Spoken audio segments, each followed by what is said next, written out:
اے خاص خاصان رسل وقت دعا ہے، امت پہ تیرے وقت عجب آ کے پڑا ہے۔ مشہور شاعر نے کہا تھا، جو دین بڑی شان سے نکلا تھا وطن سے، وہ آج پردیس میں غریب الغربا ہے۔ عزیزان گرامی، اللہ تبارک و تعالیٰ نے جو ہمیں اسلام دیا، اس پر خود قرآن میں اللہ یوں فرماتا ہے کہ آج کے دن میں نے دین مکمل کر دیا اور اپنی ساری جو نعمتیں تھیں وہ تمہیں دے دیا۔ اتممت علیکم نعمتی، میری نعمتیں پوری کر دیا اسلام دے کر۔ ورضیت لکم الاسلام دینا، اور رب تعالیٰ فرماتا ہے کہ میں تمہیں اسلام دے کر راضی ہو گیا۔ اللہ رب العزت کا پسندیدہ دین اگر کوئی ہے تو صرف اور صرف اسلام ہے۔ میرے عزیزو، لیکن شاعر نے جو کہا اس پر مجھے آج بات کرنی ہے۔ رسول پاک صلی اللہ علیہ وسلم کی بارگاہ میں شاعر استغاثہ کر رہا ہے، مدد کی بھیک مانگ رہا ہے۔ اے خاصان رسول وقت دعا ہے، اے رسولوں کے رسول آج ہماری مدد کی ضرورت ہے، امت پہ تیرے وقت عجب آ کے پڑا ہے۔ اے رسول پاک، آپ کی امت پر جو آج وقت آیا ہے ایسا پہلے کبھی نہیں آیا تھا۔ وہ کون سا وقت ایسا آ گیا کہ بارگاہ رسول میں ایسی استغاثہ کرنی پڑی؟ میرے عزیزو، پہلے بھی شکایتیں ہوتی رہی ہوں گی کہ ظالم ہمیں پریشان کر رہے ہیں، کافر ہمیں ستا رہے ہیں، مشرکین ہمیں گھیرنے کی کوشش کر رہے ہیں، پہلے سے چلا آ رہا ہے۔ لیکن آج جو وقت اسلام پر آیا ہے وہ کیا ہے؟ میں توجہ چاہتا ہوں آپ سب کی۔ وہ کیا وقت آپ کے پڑا ہے؟ کفار و مشرکین ظالم تو ستاتے ہی رہے، اسلام کے اوپر حملے ہوتے ہی رہے، لیکن اے رسول پاک، آج آپ کی امت پر ایسا وقت آیا ہے کہ اس اسلام پر سب سے زیادہ اس کے ماننے والے ہی ناانصافی کر رہے ہیں، صرف مسلمان ہی اس سے برگشتہ ہو چکے ہیں۔ یہ وقت ایسا ہے میرے نبی کی بارگاہ میں استغاثہ کرنے کا کہ ہم اوروں کے ظلم کی کیا شکایت کریں میرے آقا، خود ہم اس اسلام کے خلاف سازشوں میں شریک ہو جاتے ہیں۔ جو دین بڑی شان سے نکلا تھا وطن سے، وہ آج اپنوں کے ہی سامنے اجنبی نظر آ رہا ہے، اپنوں کے سامنے اجنبی ہو گیا۔ دین کے ساتھ جو ہم نے کھلواڑ کیا وہ غیروں نے کم کیا ہے۔ میرے عزیزو، یہاں شکایت بارگاہ رب العزت میں بھی ہم اسی بات کی کریں گے، اور یاد رکھنا، آج آپ اسلام کہہ رہے ہو، اسلام ایک دین ہے، لیکن کل قیامت کے دن ایک شکل و صورت کے ساتھ آئے گا، ایک شکل و صورت کے ساتھ آئے گا، اور اس سے کہا جائے گا کہ مسلمانوں کو پہچان، جو مسلمان ہیں، جو اسلام پر تھے، ان سب کو تو قریب کر لے۔ تو یاد رکھیں آپ، اسلام اس دن بہت سارے لوگوں کو پہچاننے سے بھی انکار کر دے۔ کہا یہ تو مجھے جانتے ہی نہیں تھے، یہ مجھے پہچانتے نہیں تھے، اور آج میں ان کو نہیں پہچانتا۔ تو کہیں ایسا تو نہیں ہے کہ آپ اسلام سے اتنا برگشتہ ہو گئے ہیں کہ نہ خط و خال میں اسلام نظر آتا ہے، نہ چہرے پر، نہ زبان پر، نہ اخلاق پر؟ مجھے آج شکایت دشمنوں سے نہیں، میرے اپنے لوگوں سے ہے۔ امت مصطفیٰ خود اسلام کو اپنے گھروں میں کمزور کر چکی ہے۔ میں اس کی ایک مثال بتا دوں۔ مجھے اگر میرے گھر میں میرے ماں باپ بھائی بہن ایسا کہنے لگے، کون ہے تو، ادھر بیٹھ ادھر بیٹھ، ہم تو تجھے جانتے ہی نہیں ہیں، اگر مجھے میرے گھر والے ایسا کرنے لگے تو مجھے کیا ہرٹ نہیں ہوگا؟ کیا مجھے تکلیف نہیں ہوگی؟ یا آپ اپنے اوپر سوچ لیں، آپ آج گھر پر چلے جائیں، آپ کی بیوی کہنے لگے کون ہے تو، آپ کے ماں باپ کہنے لگے ذرا ہٹ کے بیٹھ، آپ کو کیسا لگے گا؟ کیا یہ میرا گھر نہیں تھا؟ کیا آپ کا میں رشتہ دار نہیں ہوں؟ آپ میرے ساتھ ایسا سلوک کیوں کر رہے ہیں؟ آپ کے دل میں تکلیف ہوگی۔ اسی طرح میرے عزیزو، آپ یہی حرکتیں اسلام کے ساتھ کر رہے ہو، اسلام کے ساتھ، میرے نبی کی سنتوں کے ساتھ۔ جب تمہارے گھر اسلام آتا ہے تو آپ یہ سمجھتے نہیں ہٹا دو، تھوڑا سا اسلام کو ہٹا دو۔ میرے آقا کی سنتیں آتی ہیں تو آپ کہتے ہیں نہیں اس کو ہٹاؤ، یہ کون ہے؟ آج کا نوجوان یہ سوچنے لگا ہے کہ اگر میں میرے نبی کی سنتوں پر آ جاؤں تو لوگ پتہ نہیں مجھے ملا کہیں گے، مولوی کہیں گے، فنڈامنٹلسٹ کہیں گے۔ تھوڑا سا الگ رکھو، نبی کی سنتیں بعد میں دیکھا جائے گا، ابھی دنیا میں جو چل رہا ہے وہ کرنے دو۔ مجھے بتاؤ اس دین مصطفیٰ کے ساتھ یہ برا سلوک کس نے شروع کیا؟ کفار و مشرکین نے نہیں، تم نے خود نے شروع کیا۔ اسی لیے شاعر کو یہ کہنا پڑا پردیس میں آ کے یہ دین غریب الغربا ہے، اجنبی بن گیا ہے، اجنبی بن گیا ہے۔ یہ ناانصافی ہم کب تک کرتے رہیں؟ میرے عزیزو، ہمارے گھر میں کمانے والے دو بھی ہوں یا ایک ہو، اپنی آمدنی بچا بچا کر کے وہ ٹی وی تو لے آیا، واشنگ مشین تو لے آیا، فریزر تو لے کر کے آ گیا، گیس کے چولہے لے کر کے آ گیا، ساری چیزیں لے آیا، ساری مشینیں ایکٹیو ہیں، اور بچے آج روتے ہیں تو انہیں موبائل تھما دیا، وہ بھی ہمیشہ آن لائن رہتے ہیں، ہمیشہ ایکٹیو ہیں۔ لیکن میرے عزیز گھر جا کر کے دیکھ لینا یہ قرآن کب سے ڈی ایکٹیو ہو چکا ہے، کب سے بند پڑا ہوا ہے۔ ہماری مشینیں تو چالو ہیں، ہمارا mobile any time on line ہے، لیکن قرآن عظیم کتنے زمانہ ہو گیا آف لائن رکھا گیا، اس کو نہ بچے پڑھتے ہیں، نہ بیوی، نہ ماں، نہ باپ۔ سارے لوگوں نے قرآن کو یتیم بنایا اپنے گھر میں، قرآن کو اور اسلام کو آپ نے غریب بنا دیا، اجنبی بنا دیا۔ مجھے میرے عزیزو اسی بات کی شکایت ہے، اسی بات کا درد ہے۔ آپ آج باہر سڑکوں پر آ کر کے اپنے حقوق مانگنے کی کوشش کر رہے ہیں کہ مسلمان پریشان ہیں، کیوں نہیں ہوں گے؟ جو اپنی ہی چیزوں کے ساتھ ناانصافی کیا ہے اس کے ساتھ یہی تو سلوک کیا جائے گا۔ جس نے دین کے ساتھ غداری کی ہے، اپنے نبی کی عظمتوں کے ساتھ غداری کی ہے، تو پھر وہ کون سی مدد کی امید لے کر کے دنیا میں جی رہا ہے؟ رب تعالیٰ کی مدد آئے گی؟ ہاں، ابرہہ بادشاہ کے اوپر جو ابابیل چڑیاں رب نے بھیجا تھا، وہ ان لوگوں کے لیے نہیں بھیجا تھا جو رب ذوالجلال کی بارگاہ میں یوں کہتے ہو ہم تیرے دین سے کوئی سروکار نہیں رکھتے، بلکہ ان کو توکل تھا، یقین تھا اپنے رب کی ذات پر۔ بدر میں جو اللہ کی مدد آئی 5000 فرشتوں کی، وہ ایسے مسلمانوں کی مدد نہیں آئی تھی جو روٹی ٹکڑے اور کپڑے کے نام پر بک جاتے ہوں۔ نہ، میرا رب جن صحابہ کی مدد کے لیے 5000 فرشتے نازل کیا تھا وہ کون تھے جانتے ہیں آپ؟ میں ابھی مسلسل کئی دنوں سے ایک ہی واقعہ پڑھ رہا ہوں، جب پڑھتا ہوں میری آنکھیں بھیگتی، جب پڑھ رہا ہوں۔ اے نبی پاک، کون سی فوج آپ نے جمع کر لی تھی؟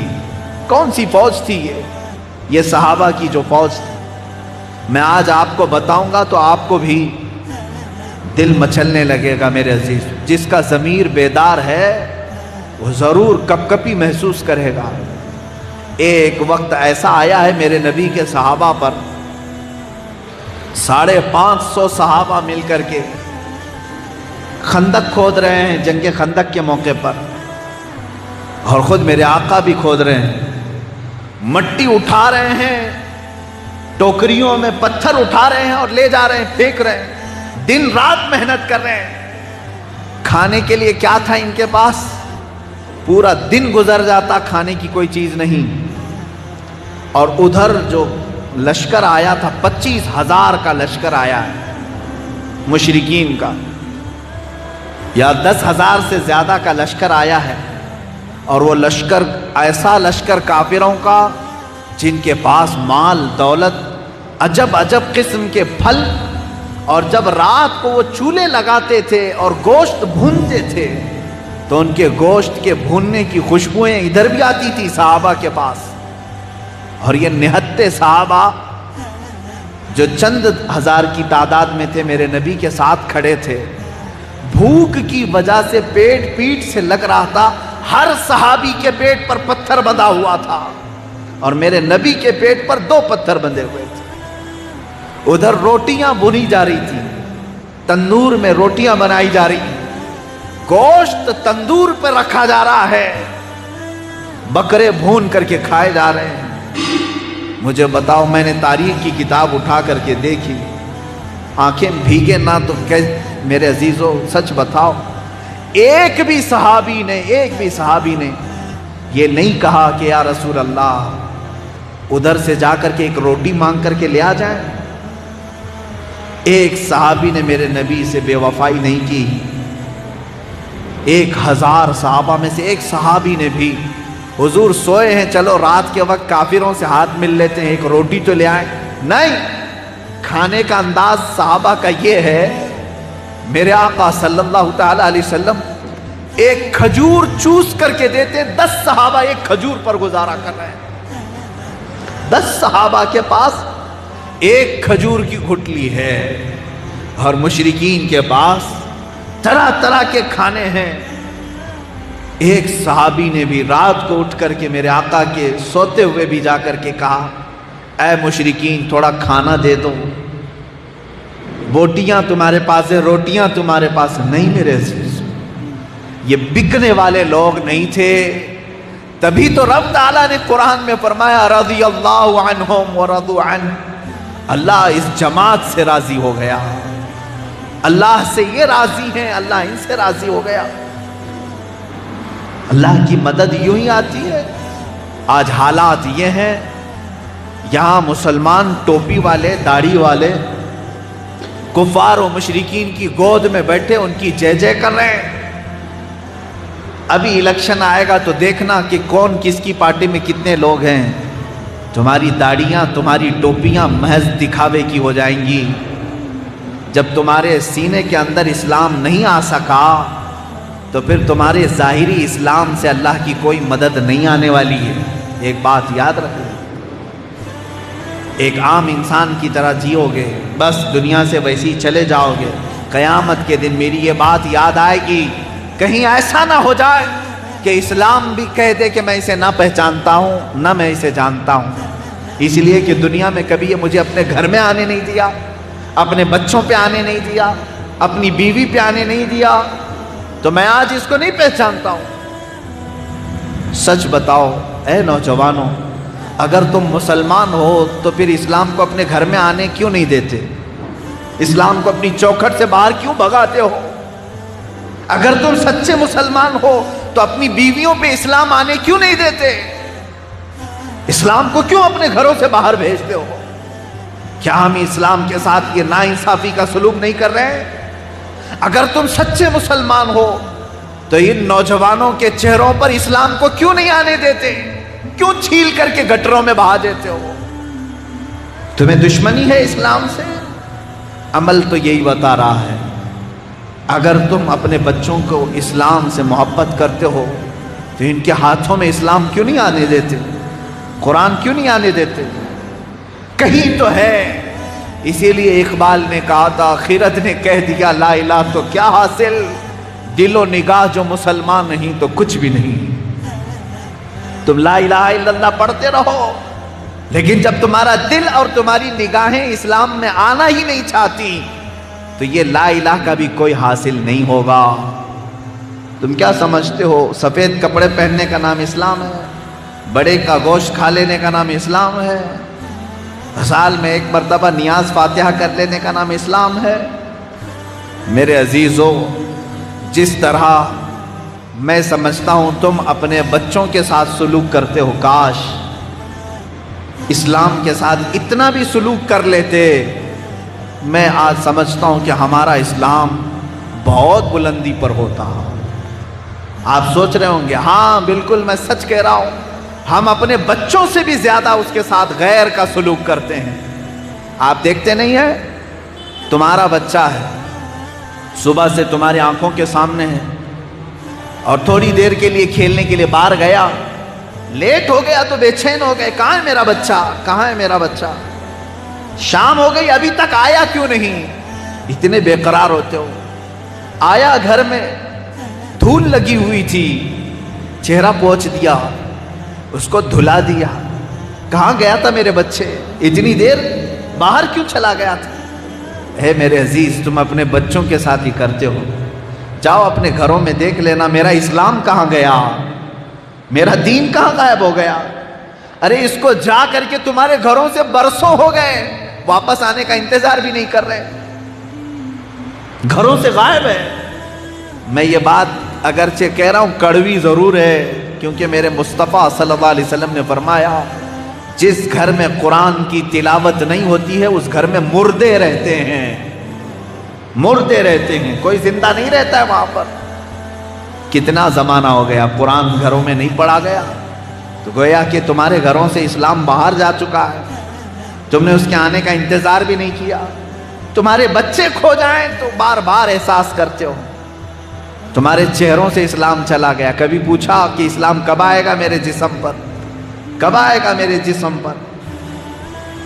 اس کے ساتھ سب سے بڑا غیر کا سلوک ہم نے خود کیا ہے، ہم نے خود کیا ہے، اس پر ظلم کے پہاڑ ڈھائے ہیں۔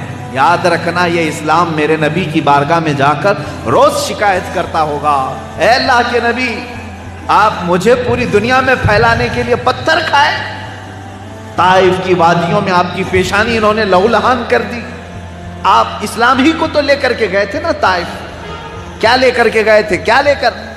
میرے نبی اپنا بزنس لے کر کے گئے تھے، میرے آقا اپنا تجارت کا سامان لے کر کے گئے تھے؟ نہیں میرے عزیز، ایک غلام صحابی زید بن حارثہ کے ساتھ میرا آقا طائف کی میدان میں صرف اسلام ہی تو لے کر گیا تھا، اور کیا لے کر گئے؟ اور وہاں سے پتھر بھی کھائے، نوکیلے کانچ کے ٹکڑے بھی کھائے، پیشانی لہو لہان ہو گئی۔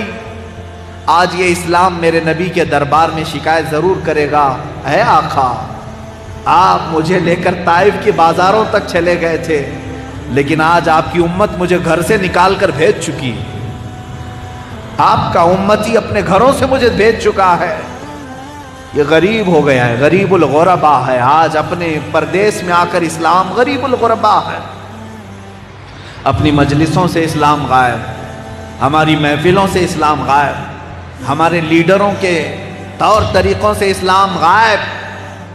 ہم نے تو سارا دوسروں کا کلچر ایڈاپٹ کیا، اپنا کلچر ان میں پیش کرنے کی بجائے دوسروں کا کلچر ایڈاپٹ کیا۔ ارے یہاں تو 4 صحابہ آئے تھے، 4 صحابہ ہندوستان میں اسلام لے کر آئے تھے، یہ نہیں کہ یہاں کا کلچر لینے آئے تھے، 4 صحابہ آئے تھے سیدنا مالک بن دینار رضی اللہ تعالیٰ عنہ کے ساتھ، بعض روایات میں تعداد الگ مختلف ہے۔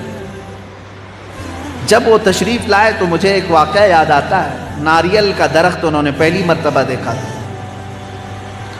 اور اس طرح سے ناریل کے بہت سارے درخت ہوتے تھے، ان کو بتایا گیا کہ اس میں پانی ہوتا ہے، تو آپ کو کسی وہاں کے مقامی ایک نے کہا کہ ناریل ٹوٹ کر کے گر گیا، اس کو چھیلیے پانی آئے گا، آپ نے اٹھایا، لیکن اس سے کہا یہ درخت کس کا ہے، یہ ناریل کا جھاڑ، یہ درخت کس کا ہے؟ اس نے کہا یہ سب ایسی لوگوں کے ہوتے ہیں، جس کا ناریل جس کو ملے پی لے۔ کہا وہ تم پیتے ہو گے، میں مسلمان ہوں، جب تک یہ مالک درخت کا مجھے اجازت نہیں دے گا میں پانی نہیں پیوں۔ وہ جو سامنے شخص تھا وہ ہنسنے لگا کہ آپ پہلی مرتبہ ایسا دیکھ رہا ہوں، پھر بھی معلوم کرتا ہوں کس کا جھاڑ ہے۔ معلوم کیا تو اس شہر کا رہنے والا ایک کوئی شخص تھا، اس کے درخت تھے، اس کو بلایا، مالک بن دینار نے پوچھا کہ ایک درخت سے تیرے ناریل گر گیا تھا زمین پر، یہ بندہ اٹھا کر کے مجھے دیا ہے، مجھے پیاس بھی لگی ہے، کیا میں پی سکتا ہوں؟ وہ ہنسنے لگا، یہاں پینے کے لیے، پانی پینے کے لیے کبھی کسی کی اجازت نہیں لی جاتی، اور ناریل ہمارے یہاں بہت ہے، ایک ناریل پی بھی لو تو کیرلا کی زمین پر کوئی کمی نہیں ہوگی۔ مالک بن دینار نے کہا وہ الگ بات ہے، لیکن میرا اسلام مجھے اس بات کی اجازت نہیں دیتا کہ کسی دوسرے کی چیز میں استعمال کروں۔ وہ بڑا امپریس ہوا، عجیب، پہلی مرتبہ اس نے دیکھا، کہا یہ کون سا اسلام ہے؟ مالک بن دینار نے ایک ناریل کا پانی پیا، لیکن ان کو اپنا کلچر دے دیا، اپنی ثقافت دے دی، یہاں تک کہ مقامی جو راجا تھا وہاں کا، اس تک جب یہ بات پہنچی تو اس نے کہا میں یہ اسلام دیکھنا چاہتا ہوں، ہے کہاں؟ مالک بن دینار نے کہا یہ مکہ مکرمہ میں ہے۔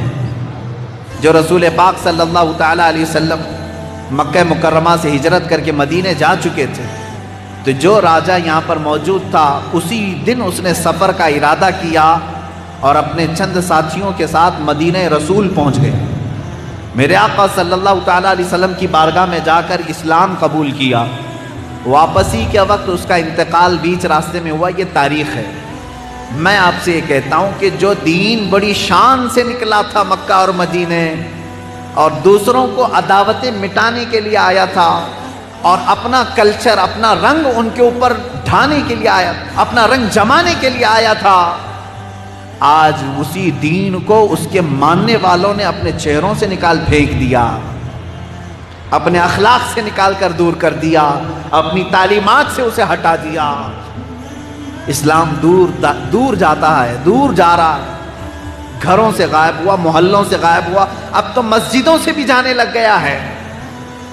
میرے عزیز، اگر ایسی ہی سچویشن میں زندگی گزارنا ہے تو میں یہ کہوں گا کہ یہ کافروں کی زندگی ہے، اسلامی زندگی نہیں ہے۔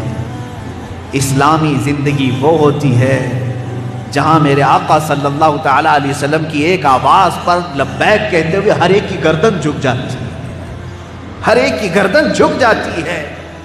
شراب حرام ہوئی تو کسی نے یہ نہیں پوچھا میرے نبی سے کیوں حرام ہوئی، نہیں پوچھا۔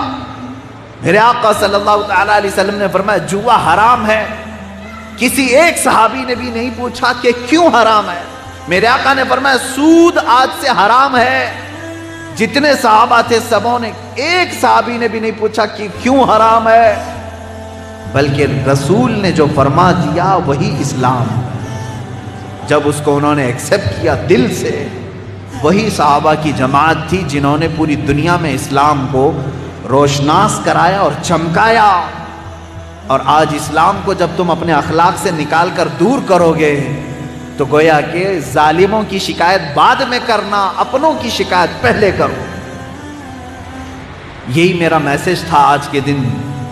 میں خاص طور پر نوجوان بچوں سے کہوں گا، اس عظیم دین کو اگر تم نہیں اپناؤ گے تو کون اپنائے گا؟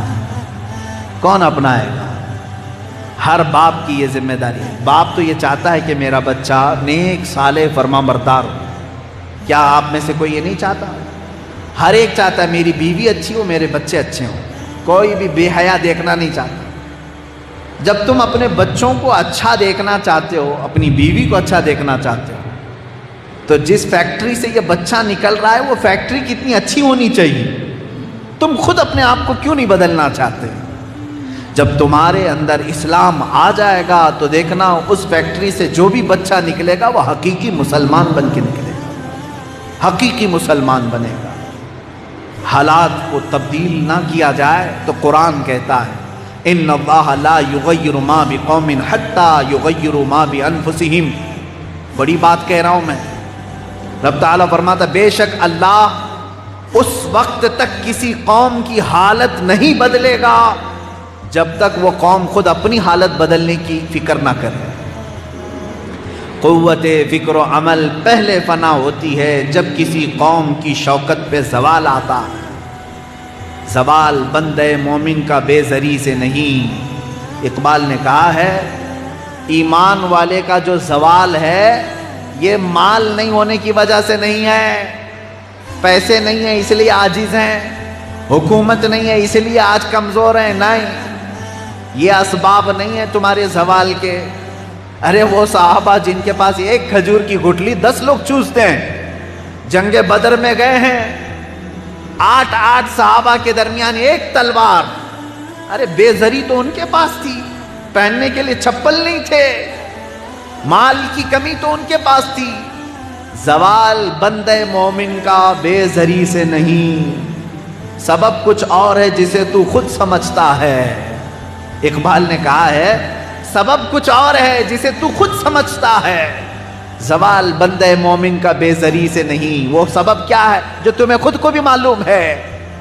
دولت کی کمی، سیاست کی کمی، طاقت کی کمی، علم کی کمی، یہ تیرے زوال کا سبب نہیں۔ تیرے زوال کا سب سے بڑا سبب یہ ہے کہ تجھ میں اسلام نہیں۔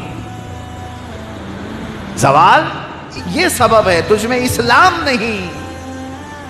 آپ کو یاد ہے انگریزوں نے ایک مہم چلائی تھی کہ مسلمانوں کو اپنا غلام بنانا ہے، تو ایک انگریز نے میٹنگ میں کہا کہ نہیں، یہ غلام کبھی نہیں بنتے، یہ کبھی غلام کبھی نہیں بنتے، یہ چار بھی ہوں تو ڈٹ کے کھڑے ہو جاتے ہیں، خوددار ہوتے ہیں۔ تو انگریز نے کیا کہا جانتے ہیں؟ وہ بھی علامہ اقبال نے اپنے اشعار میں اس کو پیرو دیا ہے۔ انہوں نے کہا، انگریز نے کہا کہ یہ فاقہ کش موت سے ڈرتا نہیں ذرا، یہ فاقہ کش ہے۔ فاقہ کش کس کو کہتے ہیں؟ بھوکا رہتا ہے، پیاسا رہتا ہے، لیکن مرنے سے ڈرتا ہی نہیں ہے۔ اس کا علاج کیا کریں؟ کیسے اس کو خوف زدہ کر دیں، ڈرپوک کیسے بنائیں، اس کو بزدل کیسے کریں گے ہم؟ تو انہی کی زبان میں علامہ اقبال کہتے ہیں، یہ فاقہ کش موت سے ڈرتا نہیں ذرا، روح محمدی اس کے بدن سے نکال دو، روح محمدی اس کے بدن سے نکال دو۔ عرب کو دے کر عجم کے تخیلات، اسلام کو حجاز و یمن سے نکال دو۔ انگریزوں نے کہا تھا کلچر ان کو ہمارا دے دینا، طور طریقے ان کو ہمارے دے دینا، اور اسلام کو یمن سے، حجاز سے، سب جگہ سے نکال دینا۔ میں آج خود سعودی عرب میں جا کر دیکھ رہا ہوں اسلام کہاں ہے، نہیں مل رہا ہے، نہ شہزادوں میں، نہ بادشاہوں میں، نہ کعبے کے اماموں میں۔ اسلام وہاں سے بھی غائب۔ یہود نے یہ کہا تھا عرب کو دے کر عجم کے تخیلات، اسلام کو حجاز و یمن سے نکال دو۔ یہ فاقہ کش موت سے ڈرتا نہیں ذرا، روح محمدی اس کے بدن سے نکال دو۔ تو پھر ایک انگریز نے پوچھا کیسے نکالیں اس کے اندر سے، یہ کیسے نکلے گی روح محمدی اس کے جسم سے؟ یہ محبت رسول نکالتا نہیں ہے، بار بار گرم ہوتا ہے اپنے نبی کے نام سے، کیسے نکالیں اس کو؟ تو پھر اس نے سولوشن بتایا انگریز نے، تعلیم کے پیالے میں ایسا زہر ملا دے، تعلیم کے پیالے میں ایسا زہر ملا دے، پھر اس لوہے کو تو جس طرح چاہے گھما دے۔ یہ مسلمان لوہا ہے، جلدی کسی کے ہاتھ میں پگھلتا نہیں، حقیقت ہے کسی کے ہاتھ میں جھکتا نہیں۔ تو انگریز نے کیا کہا؟ تعلیم کے پیالے میں زہر ایسا ملا دے، پھر اس لوہے کو جس طرح چاہے تو گھما دے۔ ایجوکیشن سسٹم میں ایسی تعلیم لے کے آ جا کہ ان کے بچے پڑھتے پڑھتے ایسا بے دین ہو جائیں کہ ان کے دلوں سے عشق محمدی ویسی فنا ہو چکی ہوگی۔ پھر اس ماڈرن ایجوکیشن کے نام پر یہ تو موم ہو چکا ہوگا، جدھر چاہے اسے گھما دے، کبھی بی جے پی میں لے جا، کبھی کانگریس میں لے جا، کہاں جا چاہے لے جا، کبھی یہودیوں میں لے جا، کبھی ہندوؤں میں لے جا، کیونکہ زہر ملا کر کے پلانا شروع ہو گئے۔ آج ایک فکر دیتا ہوں میں آپ کو، میری ایج کے لوگ بھی جانتے ہوں گے اور ہم سے جو بڑے ہیں وہ لوگ اور بھی جانتے ہوں گے، اسکول پڑھے ہیں اردو میڈیم کی اسکول، گورنمنٹ اسکول کی بات کر رہا ہوں، پرائیویٹ نہیں، گورنمنٹ اسکول۔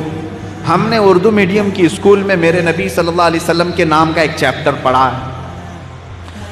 حضرت محمد صلی اللہ علیہ وسلم آپ لوگ پڑھے ہوں گے، غوث پاک کے نام کا چیپٹر تھا، سبق تھا، ابراہیم بن ادم کے نام کا سبق تھا، امیر خسرو کے نام کا سبق تھا۔ 10ویں تک اسلامی کوئی نہ کوئی شخصیت کے چیپٹر آتے تھے۔ آج جا کر کے اردو میڈیم کی اسکولوں کی کتابیں چیک کر کے دکھاؤ کتنی شخصیات اسلام باقی رہ گئی۔ ارے انہوں نے حضور کا بھی نام نکال دیا، آپ کو خبر ہی نہیں ہے۔ اردو میڈیم کی اسکولوں سے بھی اسلام غائب ہو گیا۔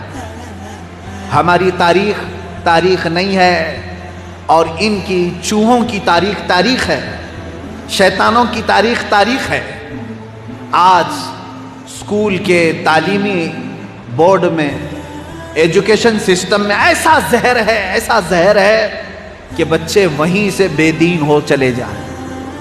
اسی لیے میرے عزیزو، آج اگر تم اس اسلام کو نہیں اپناؤ گے تو میں بار بار یہ جملہ کہتا ہوں، تمہارے بچے کل کے دن یہ بھی پوچھ سکتے ہیں کہ محمد کس کا نام تھا، معاذ اللہ رب العالمین۔ یہ اسلام ہماری شکایت میرے نبی کے دربار میں جا کر ضرور کرے گا، اے اللہ کے رسول، آپ نے مجھے پوری دنیا میں پھیلانے کے لیے پتھر کھائے، اپنے عزیز چچا کا چبایا ہوا کلیجہ دیکھا، اپنے نونہال نواسوں کا خون بکھیر دیا۔ اے رسول پاک، اسی اسلام کی خاطر تو حسین اعظم نے اپنی 72 جانیں پیش کر دیں، 6 ماہ کا بچہ بھی دے دیا، 19 سال کا جوان بھی دے دیا۔ اے رسول پاک، یہ میں اسلام کی طرف سے بات کر رہا ہوں، یہ اسلام جا کر شکایت کر رہا ہوگا میرے نبی کے دربار میں، اے رسول پاک، مجھے دنیا میں پھیلانے کے لیے امام احمد بن حنبل نے پیٹھ پر کوڑے اتنے کھائے کہ پیٹھ جھک گئی، امام اعظم ابو حنیفہ نے جیل میں دم توڑ دیا۔ اے رسول پاک، مجھے بچانے کے لیے لاکھوں علماء سولی پر چڑھ گئے، لیکن اے آقا، آج آپ کی امت نے مجھے پردیسی کر دیا ہے، اپنے گھروں سے نکال دیا ہے، اپنے بچوں کی زندگی سے نکال دیا ہے، اپنی تعلیمی سسٹم سے نکال دیا ہے، اپنے سروں سے مجھے غائب کر دیا، اپنے چہروں سے نکال دیا، اپنی مسجدوں سے دور کر دیا ہے۔ اس شکایت پر میرے آقا کو کیا تکلیف نہیں پہنچتی ہو؟ میرے نبی کونین صلی اللہ علیہ وسلم کے دربار میں اگر اسلام نے ہماری یہ شکایت کی تو پھر تم کس منہ سے میرے نبی کی مدد کا انتظار کرو؟ میں بس اتنا کہنا چاہوں گا، اے جوانوں، تمہارے پاس وقت بہت کم ہے، جتنی زندگی باقی ہے اس میں آ جاؤ، میرے نبی کی زندگی کو اپنا لو۔ دنیا کی زندگی دھوکہ ہے، دھوکہ۔ جتنے دن بھی جیو گے یہ تمہیں مار ڈالے گی، عیاش بنائے گی، بے عزت کرے گی، ذلیل کرے گی یہ دنیا، تمہیں نشے کے عادی بنا دے گی۔ نشہ کر کر کے تم نے کس کا نقصان کیا؟ خود اپنے آپ کو تباہ کیا، اپنے آپ کو برباد کیا۔ نشہ کر کر کے تم نے اللہ کا دیا ہوا اتنا بہترین جسم، اتنی بہترین روح کو جہنم کے قابل بنا دیا۔ کس کا نقصان کر رہے ہو؟ آپ کو اگر کوئی روکتا ہے تو آپ کو ایسا لگتا ہے اس کا کچھ فائدہ ہونے والا ہے، تمہارا فائدہ کرنے کی بات کر رہا ہے۔ یہ دنیا تمہیں عیاش بنائے گی، سارے لوگوں کی نظروں میں ذلیل تو بنائے گی، تمہیں ٹھوکروں پر پوری زندگی گزارنے پر مجبور تو کرے گی، لیکن عیش اور سکون کا ایک لمحہ بھی تمہیں قبر میں یہ نہیں دے سکے گی۔ لیکن میرا چیلنج ہے، آؤ میرے نبی کی زندگی جس نے اپنائی، ہو سکتا ہے اسے 2-4 تانے کوئی مار دے، لیکن جس دن تمہارا لاشا یہاں سے جائے گا، قبر کا ہر لمحہ تمہارا پرسکون گزرے گا، ہر لمحہ، ہر سانس تمہاری سکون کی ہوگی، کیونکہ یہ میرے نبی کا وعدہ ہے کہ جب میرا کوئی غلام آتا ہے قبر میں، فرشتوں سے کہا جاتا ہے دھیرے سے سوال کرنا، آسانی سے اٹھانا، اور اسے اٹھا کر کے فرشتے سوال کرتے ہیں، پھر کیا کہہ کر کے جاتے ہیں معلوم ہے؟ کیا کہہ کر کے جاتے ہیں؟ نم کا نومت العروس، اے رسول کے غلام، سو جا، قیامت آنے تک جیسے دولہا سوتا ہے، آرام سے سو جا۔ اسی لیے میرے امام اہل سنت فاضل بریلوی رضی اللہ تعالیٰ عنہ نے ہمیں یہ درس دیا تھا، پھر کے گلی گلی تباہ، ٹھوکرے سب کی کھائی کیوں؟ پھر کے گلی گلی تباہ، ٹھوکرے سب کی کھائی کیوں؟ دل کو جو عقل دے خدا، تیری گلی سے جائے کیوں؟ خاک ہو کر عشق میں آرام سے سونا ملا، خاک ہو کر عشق میں آرام سے سونا ملا، جان کی اکسیر ہے الفت رسول اللہ کی۔ میرے عزیزو، میرے آقا صلی اللہ تعالیٰ علیہ وسلم کے دربار میں واپس آ جاؤ۔ میں ہر نوجوان سے یہ کہوں گا، اب بچی ہوئی زندگی نام مصطفیٰ کے لیے وقف کر دو، رسول پاک کی عزت و آبرو اور ان کے لائے ہوئے دین کی حفاظت کے لیے وقف کر دو، اس لیے کہ کل قیامت کے دن بہت لمبا وقت تمہیں گزارنا ہے، بڑا لمبا وقت، چھٹکارا نہیں ملے گا۔ بعض لوگ وہ ہوں گے جو حساب دیتے دیتے 300 سال گزار چکے ہوں گے، ان کا حساب کمپلیٹ نہیں ہو رہا ہوگا، حساب نہیں ہو رہا ہوگا. 50,000 سال کے برابر کا دن ہے. کھڑے رہو، کھڑے رہو، کھڑے رہو. اس میدان قیامت میں بہت لمبا وقت کھڑا ہونا ہے، لیکن اگر تم نے اپنی بقیہ زندگی نام مصطفیٰ پر وقف کر دی تو رب تعالیٰ سب سے پہلے انہی بندوں کو بلائے گا کہ تم پہلے آ جاؤ. اس لیے کہ میں نے تمہیں زندگی دی تھی، چاہتے تو تم بھی اس طرح عیاشی کر کے اس کو برباد کر دیتے، لیکن تم نے اپنی زندگی کا اور اپنے خون کا قطرہ میرے نبی اور میرے دیے ہوئے دین کی بقا کے لیے خرچ کیا. آج تمہیں میں یہاں کھڑے ہونے نہیں دوں گا، تم جلدی جاؤ جنت میں اپنا ٹھکانہ لے لو. ہمارے لیے اگر آخرت کا تصور ہے تو میں یہ کہوں گا ہر نوجوان طے کر لے کہ میری بقیہ زندگی میرے دین کی حفاظت کے لیے ہوگی.